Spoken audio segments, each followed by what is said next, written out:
Bonjour les amis! Nous avons vu la dernière fois qu'une des missions de l'Église était d'aller et de faire de toutes les nations des disciples, comme Jésus l'a demandé avant de monter au ciel. Une de nos missions est de parler de Jésus à ceux qui nous entourent, de partager cette espérance que nous avons nous-mêmes reçue. Un Dieu qui nous aime et qui veut rétablir une relation avec l'humanité.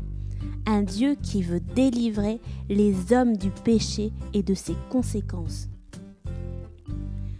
Aujourd'hui, quand les gens pensent aux religions, ils y voient surtout plein de règles contraignantes à suivre pour s'assurer de ce qui va se passer après leur mort ou tout simplement pour devenir meilleurs. Mais est-ce que vous vous souvenez comment nous, les chrétiens, nous sommes sauvés? Est-ce que, par exemple, c'est parce qu'on obéit aux 10 commandements que nous sommes sauvés? Les chrétiens ne sont pas sauvés par ce qu'ils font. C'est impossible pour nous, dans notre nature d'origine, d'accomplir toute la loi de Dieu. C'est pourquoi Dieu, dans son amour, est venu lui-même nous chercher. En Jésus, il a pardonné nos péchés pour que nous ayons la vie éternelle.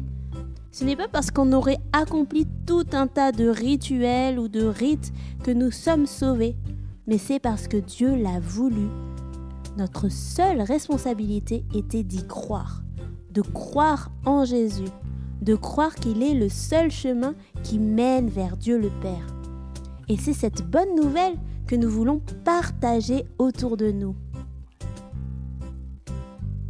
Il y a des chrétiens, des missionnaires, qui traversent des pays pour annoncer la bonne nouvelle à ceux qui ne l'ont encore jamais entendue. Il y a des personnes qui vont simplement dans la rue pour parler de Jésus. Peut-être qu'avec ton église, vous avez déjà fait des concerts ou distribué des gâteaux pour partager l'évangile.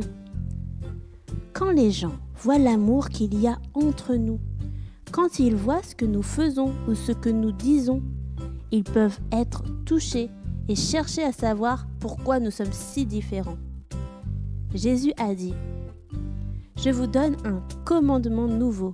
Aimez-vous les uns les autres, comme je vous ai aimés. Vous aussi, aimez-vous les uns les autres.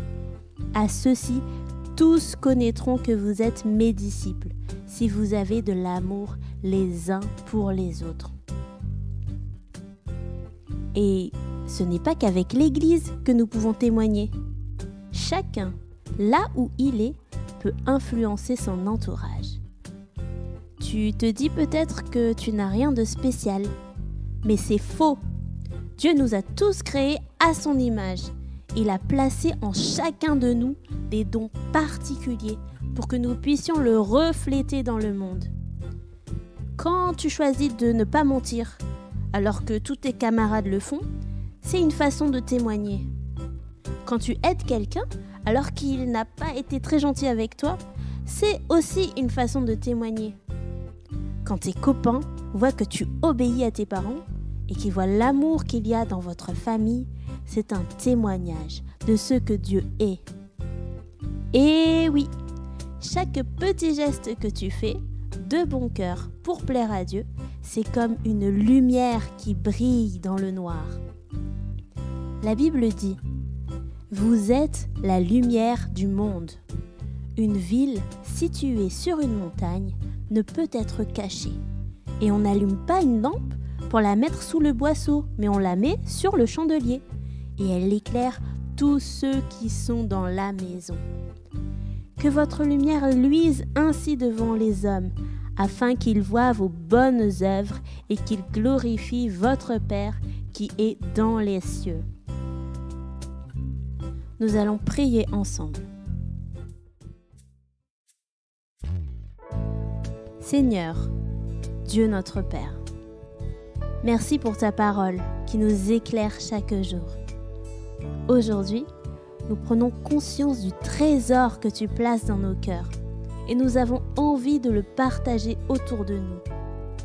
Seigneur, pardon pour les fois où nous agissons mal quand cela donne une mauvaise image de toi.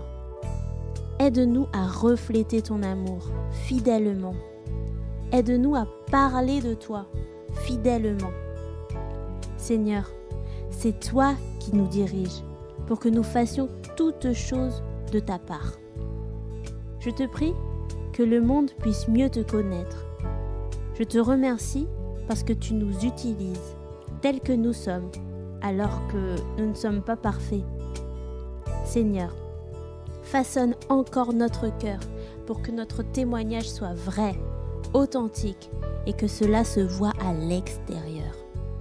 Et nous rendons encore gloire au nom de Jésus-Christ, par qui nous pouvons vivre pleinement en toi. Amen.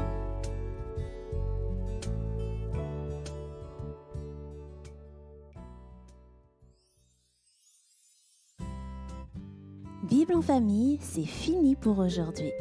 Retrouvez les références de cet épisode sur notre site biblenfamille.com et découvrez également d'autres ressources pour petits et grands. Merci de votre écoute. N'oubliez pas de vous abonner et de partager ce contenu s'il vous a plu. Et on se dit à très bientôt!